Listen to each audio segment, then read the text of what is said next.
일본 히로시마 G7 정상회의 성과와 또 오늘부터 공식 일정에 들어간 원전 오염수 시찰단에 대한 여야의 평가는 상반되게 나오고 있습니다.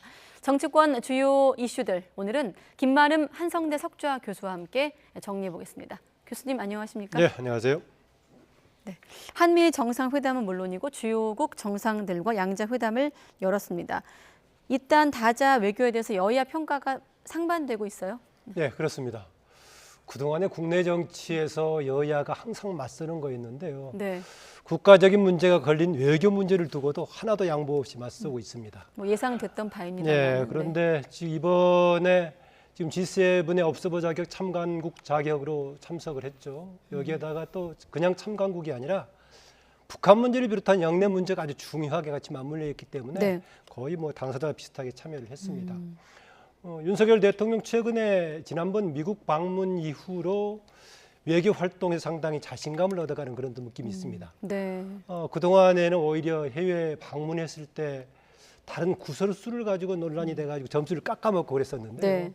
지난번 이후로는 뭐 이후에 살펴보겠습니다만 지지도에도 반영이 되면서 득점 요인이 되고 있는 것 같습니다. 네.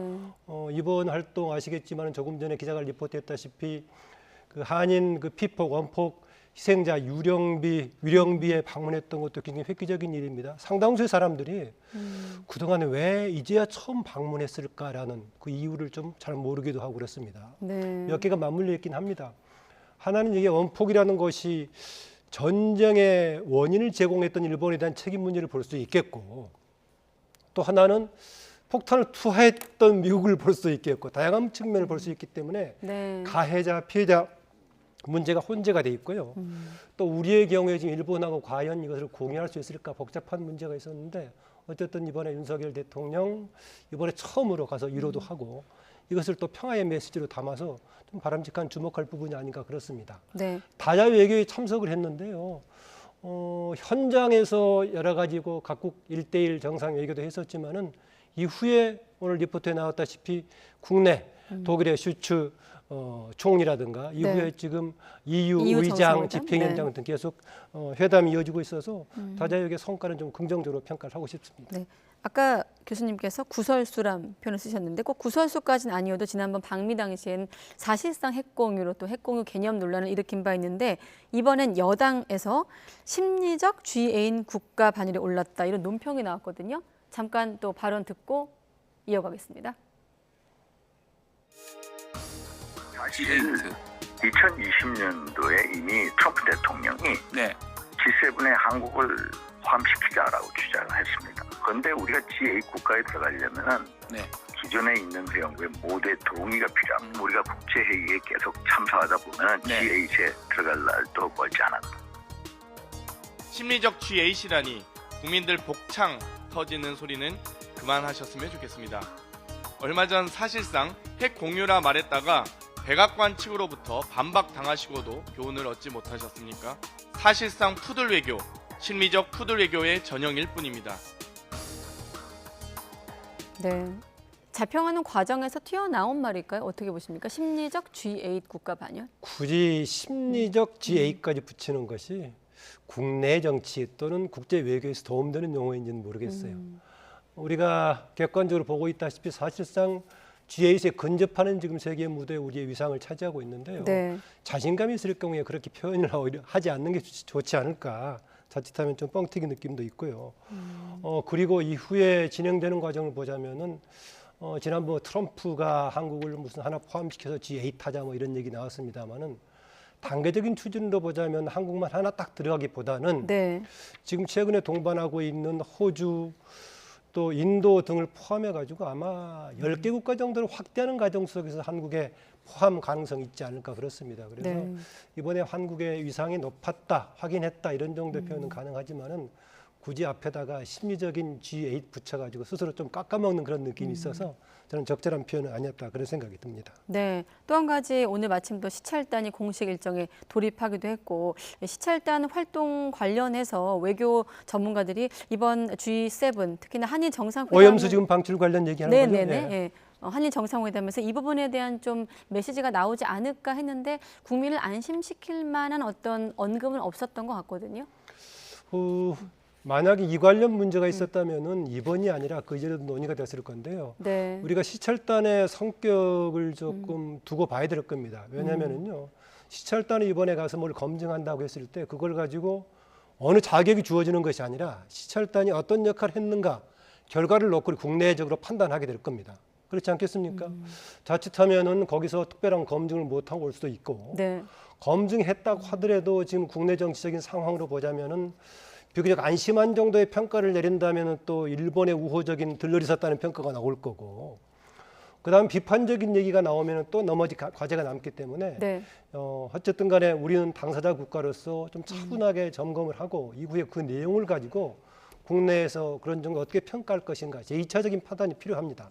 시찰단이 거기 갔다고 해서 일본이 하는 과정에 대해서 모든 것을 인정하는 것도 아니고 그리고 또 반박하러 가는 것도 아니기 때문에 네. 충실한 검증을 통해서 이후에 그 검증의 성과라든가 결과에 대해서는 국내부적으로 국내에 들어와서 다시 판단하는 절차가 필요할 겁니다. 네, 가기 전부터 뭐 여야 어떤 공방이 좀 거친 대목이었습니다만 이재명 대표 같은 경우는 산무 깜깜이 시찰이다 이렇게 지적을 했고 여당의 김기현 대표는 그대로 전하면 닥치고 반일몰이다 이렇게 지적을 하기도 했고요. 네, 이게 뭐 우리는 바로 주변국이기 때문에 일본의 오염수 방출이 상당히 영향이 있죠. 물론 그 전문가들의 분석에 따라서는 해류가 우리나라에 도달하는데 짧게는 1년, 길게는 태평양을 한 바퀴 돌고 10년까지 걸린다는 얘기를 하고 있습니다만은 그래도 가장 직접적인 국가이기 때문에 우리가 가장 이해관계가 큽니다. 네.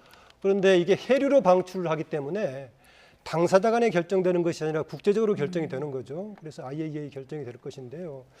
이번에 지금 시찰단의 특히 명단 발표 가지고 문제가 되고 있는데 명단 발표하지 않은 것에 대해서 정부 측에서는 이게 정치적으로 공격의 대상이 되기 때문에 그렇다는 변명을 하고 있는데 저는 적절치 않은 응답이었다고 봅니다. 네. 정치적으로 논란이 된다고 하더라도 책임 있는 자세로 국민들한테 응답하는 것이 필요했기 때문에 그런 것 때문에 명단을 회피했다는 건 적절하지 않아 보이고요. 네. 다만 국민을 대표해서 간다는 것이기 때문에 국민을 안심시킬 수 있도록 모두 꼼꼼하게 할 수 있는 한 뭔가 실찰 가서 검증하는 그런 노력이 필요할 겁니다. 네, 마침 유국회 단장이 국민을 안심시키는 역할도 시찰단의 몫이라고 언급을 했기 때문에 이번 주 한번 지켜볼 그 필요가 있겠습니다. 안심시키는 것이 뭐 가서 괜찮다라는 평가만이 안심시키는 것이 아니라 우리가 뭔가 걸러질 만한 부분들을 잘 살펴봤다라는 것을 짚으면은 오히려 네. 그게 안심시키는 게 아닐까 그런 생각입니다. 네, 그리고 예고한 대로 지지율도 한번 보겠습니다. 자, 대통령의 국정 수행 지지율. 한때는 이 외교 안보가 발목을 잡거나 이 지지율을 누리기도 했는데 이번에 나온 결과를 보면 또 긍정 요인으로 작용했다는 해석이 나오거든요. 교수님은 네. 어떻게 보십니까? 앞서 말씀드렸었지만은 지난번에 그 4월 하순에 미국 방문을 계기로 그때부터 외교적인 사안이 오히려 대통령의 국정 수행 평가에서 긍정적인 영향을 미치고 있는 것 같습니다. 조사 기간마다 조금 차이가 있는데요. 대체로 한 4주 정도 연속 상승 분위기를 지금 화면에 나오고 있다시피 지금 보이고 있는데요. 그 직전에 무슨 일이 있었느냐? 사실 그 직전에 4주 이전에요. 국민의힘 전당대회 대통령실 개입 문제 엮여 있었고 네. 또 그다음에 강제징용 3자 배상에 대해서 국민들의 여론이 안 좋을 때였습니다. 네. 그때 팍 꺼져서 조사 기관에 따라서는 20%대까지 나오게 됐었는데요. 그 이후로 지금 미국 정상 외교 이 과정을 계기로 조금씩 상승을 하고 있고요. 알다시피 또 하나의 그 상승이라는 것은 상대적인 문제이기도 하죠. 그래서 아무래도 지금 대통령과 맞서고 있는 야당이 계속 침체 분위기로 빠지고 있기 때문에 네.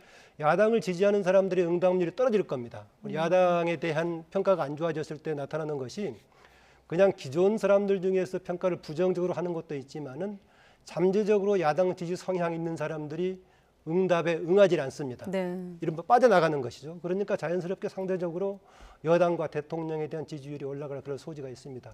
뭐 긍정적인 측면에서 어쨌든 간에 외교적인 성과가 긍정적으로 도움이 되고 있고 상대적으로 야당의 악재들이 대통령에 대한 지지율 상승에 좀 기여하고 있는 바가 있다. 그렇게 봅니다. 네, 그럼 바로 야당 악재 얘기로 넘어가겠습니다. 아무래도 최근에 김남국 의원 코인 사태가 될 텐데 뭐 언론 보니까 조국의 강이었다면 김남국의 바다다 뭐 이런 표현도 있을 만큼 좀 여파가 큰데 어떻습니까? 그런 의혹들이 지지율로도 연결이 된 거겠죠? 그렇습니다. 뭐 세 번에 그렇지 않아도 기존에 있었던 이재명 대표의 이른바 사법 리스크가 안고 있는 데다가 돈봉투 사건이 터져가지고 정말 끝장이다 라인인데 거기 추가된 거 아니겠습니까? 네. 그래서 기왕에 있던 중대한 악재에다가 세 번째 파도가 겹쳤기 때문에 지금 늪이라는 얘기를 쓰고 있는 측면도 있고요. 네. 또 하나는 지난번에 조국 장관의 경우는 민정수석으로 있을 때하고 민간인으로 있을 때 또 그다음에 장관 후보자일 때 논란이 됐었는데 김남국 의원은 현재 국회의원으로 있는 신분으로 그렇게 하고 있는 거 아니겠습니까? 네. 아시다시피 여러 가지 개별적인 지금 이해충돌 관련 위법 여부도 논란이 있을 수가 있지만은 기본적으로 지금 현재 국회법에 2013년에 개정이 돼가지고요. 29조 2항에 보면은 국회의원직 빼놓고는 영리의 항의를 못하도록 돼 있습니다. 그래서 그 차원에서는 적어도 국회법 위반을 했다라고 볼 수 있고요. 그 다음에 또 하나 이전에 조국 교수 당시하고 좀 차이점이 네. 당시에는 조국 장관 임명에 대해서 당내에서 일부 좀 부정적인 기류가 있어도 문재인 대통령 집권 시기였었기 때문에 겉으로 꺼내지를 못했습니다. 네. 그런데 현재 김남국 의원 문제를 가지고 당내에서 비판 분위기가 굉장히 강하지 않습니까? 여기 방송에 패널로 나오는 민주당 측 패널들도 사실상 비판 얘기를 많이 하고 있습니다. 네. 그런 가운데 소수 또는 일부의 강경 충성파들이 오히려 옹호하면서 김남국을 지키자, 진리는 승리한다, 정의는 승리한다 이런 얘기를 하고 있는 상황이어서 이현욱 의원 등이 상황을 더 심각하게 보고 늪에 빠지는 거 아니냐 이런 지적을 한 것 같습니다. 네. 일단 민주당 입장에선 겹악제를 맡고 있는 것만은 겹겹이 되는 거죠, 네, 사실은요. 겹겹악제를 예. 맡고 있습니다. 돈봉투 의혹 얘기를 잠깐 하면 지금 윤관석 의원 같은 경우는 지금 현역 의원 두 번째로 소환돼서 조사를 받고 있는 상황인데 어떻습니까? 송영길 전 대표 의원으로 좀 이어갈까요? 기본적으로는 송영길 대표가 어느 정도의 책임이 있을 것인가는 별도로 하더라도 다음 소환까지는 이어지겠죠. 아다시피 지금 언론들이 공통적으로 그렇게 평가하고 있습니다만은 지금 윤관석 의원은 사무총장을 맡았었고 사실상은 당시에 전당대회 총괄이나 마찬가지였기 때문에요. 만약에 이 법에 소지가 있다면은 연루 의혹이 더 크고요. 네. 그리고 이미 나왔던 이정근 전 사무부총장의 녹취록에서도 조금 더 구체적으로 언급된 부분이 많아서 당 내외에 또 언론 등에서도 혹시 책임을 묻게 된다면 윤관석 현 의원은 더 책임을 크게 가지지 않을까 그렇고요. 두 사람에 대한 현역 의원들이 있고 추가로 언급된 의원들 있죠. 지금 구체적으로 실명은 언론에서 보도가 안 되고 있습니다만 네. 그쪽으로 이어질 가능성이 있고 동시에 곧바로 아마 송영길 전 대표에 대한 소환으로 이어질 가능성이 있습니다. 송영길 전 대표는 파리에서 귀국하자마자 본인부터 소환해달라. 소환하지 않으니까 직접 찾아가서 지금 먼저 조사해달라고 했었는데 네. 아마 기초적인 조사가 정리되고 특히 윤관석하고 이 의원 두 사람이 정리가 된 다음으로는 그다음에 송영길 전 대표 쪽까지 같이 가지 않을까. 다만 어느 정도 책임이 있을지 본인이 뭐 지시했다고는 하지 않겠죠. 어느 정도 인지하고 있었는지 또 본인을 위한 여러 가지 지지 또 뭐 자금 모험이었기 때문에 어느 정도 책임이 있을지 그것은 별도로 좀 하겠습니다만 확인 정도는 송영길 대표 쪽으로 가지 않을까 그렇습니다. 네. 아무튼 최근 김남국 의원 같은 경우도 모습을 드러내고 있지 않는 상황인데 그것에 대해서 국민의힘에서는 아예 법조계 은어까지 사용해서 거칠게 공세에 나서고 있고 민주당 역시 자성의 목소리가 나오고 있습니다. 잠깐 들어보겠습니다. 범죄자들이 자기 혐의를 피해가는 방법에 대해서 1도, 2부, 3백이라는 그 용어를 쓰는데 1도는 1번은 이제 도망, 2부는 부인, 3은 그것도 안 되면 백을 동원한다 이런 내용인데 포인 사태에서 비춰진 민주당의 모습은 국민들 눈엔 윤 대통령과 닮아도 참 많이 닮아 보였습니다. 문제를 지적하는 이들을 원색적으로 비난하며 윽박질렀습니다. 검찰의 야비한 표적 수사의 결과물이라고 말합니다. 부정하지 않습니다. 다만 그 판단은 우리가 아닌 국민들에게 맡겨야 했습니다. 네, 이런 법조계 은어가 있다는 건 사실 전 잘 몰랐는데 도망, 부인, 안 되면 이제 백을 동원한다. 네. 그런 표현이 있더라고요. 들어보셨어요? 네, 그렇습니다. 거기에도 또 하나 같이 덧붙이는 것이 네. 같이 물고 늘어지는 겁니다. 상대방도 그러지 않느냐, 과거에 누가 그랬지 않느냐 그렇다는 네. 것인데 김남국 의원 시간이 지나면서 본인이 뭔가 해명하겠다고 했는데 정리되는 것이 아니라 일이 계속 의혹이 확산되고 좀 커지고 있습니다. 네. 초반에 본인이 뭔가 해명한다고 했던 그 의혹을 계속 남고 있고요.